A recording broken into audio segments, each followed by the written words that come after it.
Fala galera, tudo bom? Aqui quem fala é o Dr. Igor, fundador do escritório IAS Advocacia. Somos uma banca especializada na área de concursos públicos e hoje vamos falar a respeito de um tema muito duvidoso em relação aos candidatos, que é a etapa da investigação social. E hoje você vai saber tudo o que você precisa sobre esse tema relacionado à investigação social. Bom, diante disso, considerando que você agora é um candidato que busca informações relacionadas à fase da investigação social, a investigação social tem a finalidade de identificar, em relação à sua vida pregressa e à sua vida atual, quais são as suas características, quais são os seus comportamentos diante da sociedade. No caso do concurso da Polícia Militar do Estado de São Paulo, existe um rol taxativo de aproximadamente 33 itens que a banca, o Centro de Inteligência da Polícia Militar, pode justificar a reprovação. Então, a investigação social ela é realizada no seu trabalho, a investigação social é realizada de uma forma bem ampla do ponto de vista social, para identificar existência de processos, ambiência criminosa, punições em trabalho, todas as condutas do dia a dia que você pode ter cometido no passado e que são indicativos que a polícia não quer para integrar dentro da corporação. Mas aqui entra uma coisa interessante relacionada à fase da investigação social. Nem toda a reprovação que o Centro de Inteligência realiza são reprovações indevidas. Então, agora, no próximo dia 16 de dezembro de 2020, teremos o resultado da investigação social. É o dia em que sai a lista dos candidatos aprovados. Ou seja, se você acordar no dia 16, for ao Diário Oficial e não encontrar o seu nome naquela lista, significa que você foi reprovado na investigação social. Bom, parou, reprovou na investigação social, é um grande marco na vida do candidato. Por que eu falo dessa forma? Você recebe de um terceiro, no caso o Estado, falando assim: olha, não queremos você para integrar a corporação. E aí, o que você faz? Você que lutou até agora pelos seus sonhos, quanto que você gastou no concurso público até então? E aí entra algumas orientações que eu trouxe aqui para que vocês entendam o que fazer. Então, o candidato que saiu o seu nome na lista de aprovados, maravilha, comemorar, parabéns pela sua aprovação. E o candidato que não saiu o nome na lista, continua nesse vídeo, que o conteúdo que nós temos para te passar é de extrema relevância. Bom, agora eu peço para você, que já acompanhou o nosso trabalho, que está acompanhando a partir de agora, todo o conteúdo que vai ser passado para você tem uma finalidade didática, instrutiva, para que você entenda o que fazer diante desse choque que você acaba de ser surpreendido ou que no futuro você possa se surpreender. Então, por favor, não esquece de compartilhar esse vídeo, curtir, compartilhar e se inscrever no nosso canal. Bom, vou falar com vocês agora relacionado ao processo judicial. Muitos candidatos na faixa aí dos seus 20 e poucos anos, que é a faixa etária dos concursos, de 17 a 30 anos, às vezes passou a vida toda e nunca teve um processo judicial no nome, Nunca entrou na justiça para pleitear nenhum tipo de direitos. E é muito comum nessa etapa, o candidato muitas das vezes entender e olhar o processo como algo negativo.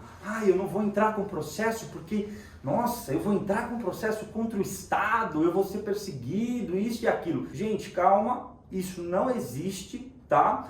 O processo é uma garantia constitucional que todos nós, o Igor tem, o Matheus tem, o João, a Bianca, todos possuem o direito constitucional de se socorrer ao Poder Judiciário diante de uma lesão, diante de uma situação que gera risco aos seus direitos individuais. Então nós temos o processo judicial como um instrumento para que o candidato tenha uma condição de apresentar e defender todos os seus direitos de uma forma devida, pelos meios legais e com amplo contraditório, ampla defesa. Então, gente, o processo judicial é o instrumento que possibilita você, candidato, buscar ferramentas para demonstrar que o ato da sua reprovação é indevido, que o ato da sua reprovação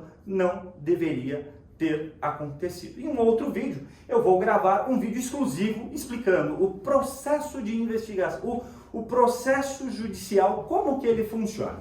Então lembra disso. Neste conteúdo, o processo judicial é um aliado do candidato para buscar conhecimento e para buscar reverter a sua reprovação. Mas de uma forma simplificada, para que você consiga entender de maneira fácil, o processo ele vai ter a inicial, onde nós vamos apresentar todos os pedidos que nós queremos, ou seja, nós vamos pedir a anulação da reprovação, a sua reintegração já no início do processo. Depois, nós teremos a citação do Estado e, posteriormente, a defesa. Então, num processo de investigação social, é interessante destacar para você, quando o Estado traz a defesa, ele traz junto o relatório do reservado e ele traz o seu formulário que você preencheu. Então, diante desse cenário, o que acontece? Eu entendo que o processo começa efetivamente quando o Estado se defende. Por quê? No dia da reprovação, não adianta você falar assim, eu vou fazer recurso administrativo, eu vou fazer isso, vou fazer aquilo. Não adianta.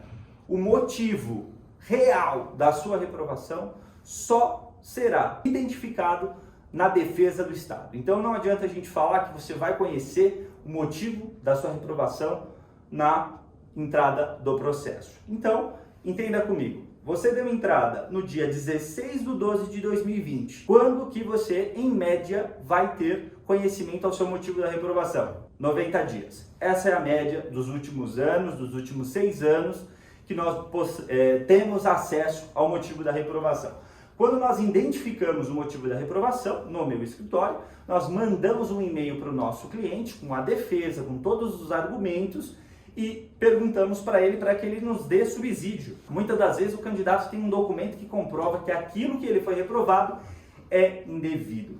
Tudo bem? Então, falando de processo inicial, defesa, fase de provas, depois o juiz de primeiro grau sentencia. A sentença é a primeira decisão do processo no sentido do mérito por um todo.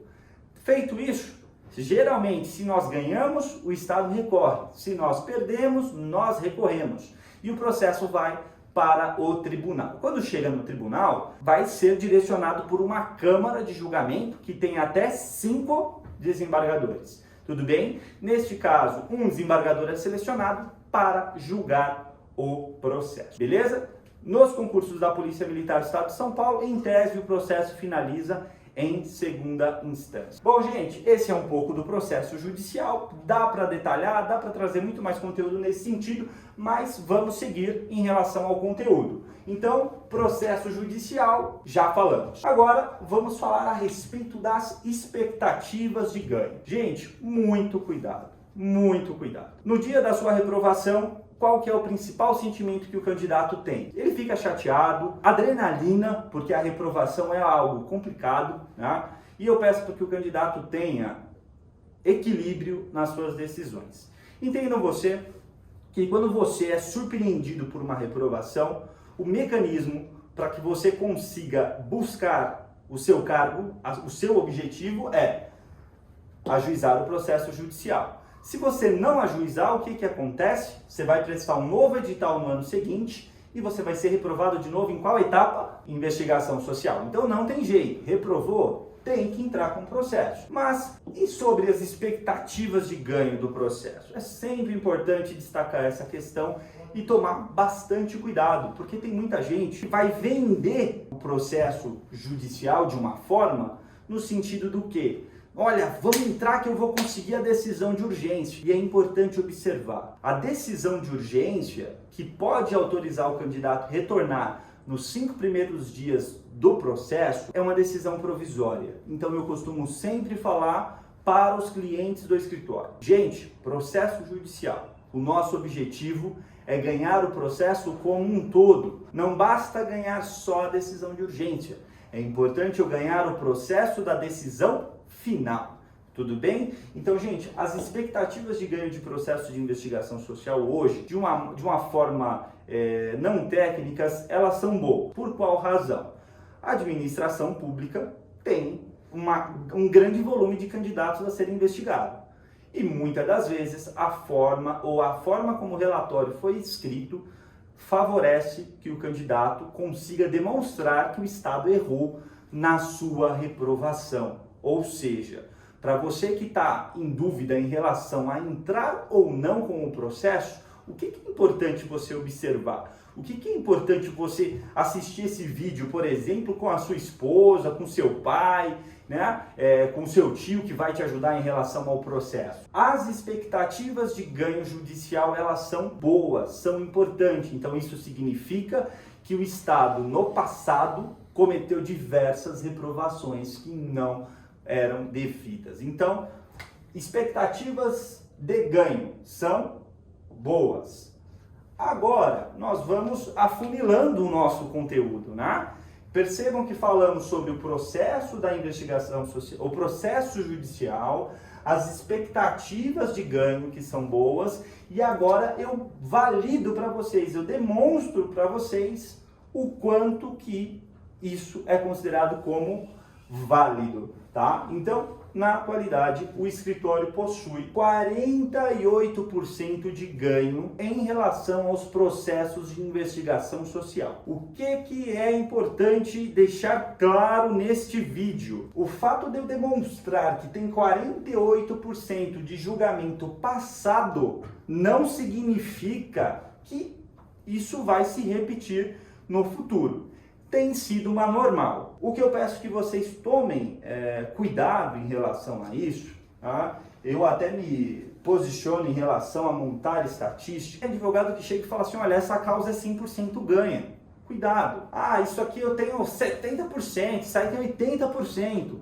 Quando alguém te falar em percentual de ganho, tenha o cuidado de perguntar para ela assim, você pode me mostrar quantos processos você ganhou quantos você perdeu? E aqui eu vou passar para você. Nós temos 170 processos perdidos de investigação social e nós temos aqui 156 processos ganhos. Se você fizer na sua casa as contas, vocês chegarão a esses números de reversão. Aqui, dentro desses 58% de ganho judicial, na fase da investigação social, nós temos diversos temas. Ambiência criminosa, punição escolar, punição de trabalho, punição nas Forças Armadas. Nós temos a questão do toxicômaco, que é quando o candidato fala que já usou droga uma vez, a polícia tem reprovado. Nós temos diversas questões, né? Os temas são amplos, os fatos são individuais, né? Então, a gente tem que tomar um cuidado para não expor a vida do candidato, mas aqui nós temos uma série de questões que estão previstas no edital, mas que a gente conseguiu demonstrar que não foram caracterizadas de forma devida, por isso as questões foram anuladas. Então, o que é importante destacar do ponto de vista humano é que hoje, na atualidade, 156 candidatos retornaram ao concurso através do processo judicial. Isso de uma forma segura, porque muita gente se pergunta, mas eu vou entrar e eu vou ser perseguido, ou isso, aquilo. E na verdade não. O processo judicial, ele tem um fim, ele tem começo e ele tem fim. E quando transita em julgado, isso se torna seguro, ou seja, o candidato não corre mais riscos. Então hoje é com muita alegria que nós temos 156 candidatos que já estão empossados, né, de certa forma, na Polícia Militar, porque ganharam o processo de investigação social. Entretanto, nós tivemos 170 candidatos que entraram com o processo da investigação social e perderam. É interessante falar isso com vocês em relação às percas? É claro que é. né? É importante que vocês entendam que desses 170 candidatos, não significa que são pessoas com índole criminal, com natureza criminal, mas o conjunto de fatos da vida pregressa violaram diversos itens do edital. Com isso, os desembargadores, né, que receberam o processo ao término, entenderam que o Centro de Inteligência da Polícia Militar fez um relatório devido, a reprovação é correta. Dentro deste número, há candidatos que, de fato, o contexto não permite que sejam policiais militares, né? De forma mais cautelosa em falar para vocês, mas é importante que vocês entendam. Então, por enquanto, nós temos o processo judicial como um instrumento que nos gera boas expectativas. Por que são boas expectativas? Porque eu estou falando de 48%, 156 pessoas já retornando ao concurso.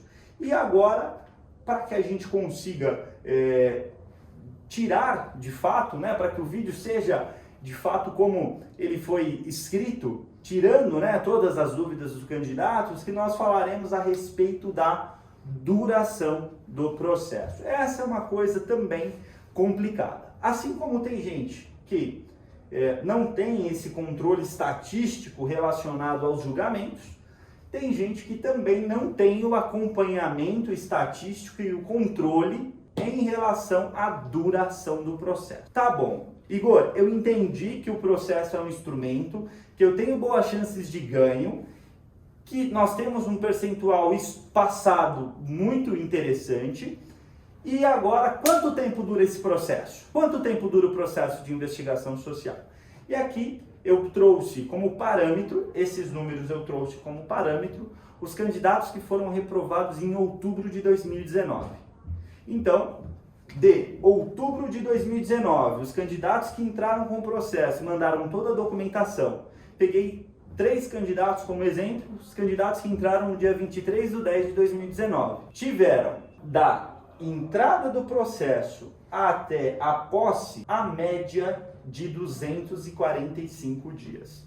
Aqui eu vou fazer um adendo. O objetivo meu, no ponto de vista de gestão para o escritório, é que todos os nossos processos finalizem dentro do prazo de 365 dias. Por que isso?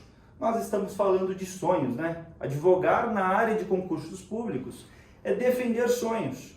Quanto mais rápido o processo ele se conclui, ele é finalizado, melhor para o candidato e também melhor para o escritório. Então, dentro desse cenário, esses candidatos do ano passado estão com uma média de 245 dias. Isso seria como se nós fizéssemos um raciocínio que os candidatos que vão entrar com o processo em dezembro, uma expectativa aproximada de setembro, outubro do ano que vem, se permanecermos com esses números, há uma grande possibilidade já do candidato ser empossado. Eu quero destacar também que isso aqui é uma média.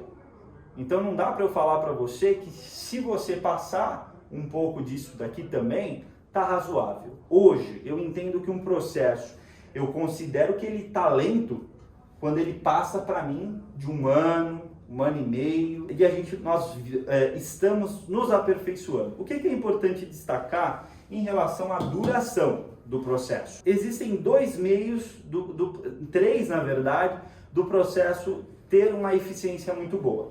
Então a primeira é o advogado, a segunda é a procuradoria e o terceiro é a magistratura. Então, muitas das vezes, o advogado é super eficiente ou não, e assim sucessivamente. Então, o que eu tenho percebido? Com o amadurecimento do processo judicial eletrônico, ambas as partes, advogado, procuradoria e magistratura, estão trabalhando com maior produtividade, estão julgando mais rápido, e isso é bom para quem? É bom para o jurisdicionado. Quem é o jurisdicionado? É você, candidato que vai entrar com o processo, entendeu? Porque quanto mais eficiente, quanto mais rápido o contexto judicial, melhor saber quem ganhou e quem perdeu. Então, gente, no vídeo de hoje eu trouxe para vocês tudo o que vocês precisam saber. um pouco do processo judicial, expectativas de ganho, ganhos e percas, percentual e duração do processo. Os candidatos que forem reprovados na investigação social, a minha orientação é: procure um advogado, aquele que você se sentir mais confortável, para que ele te oriente em relação aos pontos de vista e estratégias que serão adotados, e lute pelos seus direitos. A regra maior é lutar pelos seus direitos. Não esquecer, lutar pelos seus direitos é algo muito importante na jornada do concurseiro. Afinal de contas, é muito suor, é muito esforço, é muito gasto para você não lutar até a última instância que estiver à sua disposição. Então é isso, eu agradeço a você, não esquece, curtir, compartilhar, se inscrever no nosso canal. Estamos produzindo conteúdo para sempre atingir o maior número de pessoas e para que os candidatos entendam que nem sempre uma reprovação ocorrida em um concurso público ela é considerada como devida. Um forte abraço, um beijo a todos e até mais.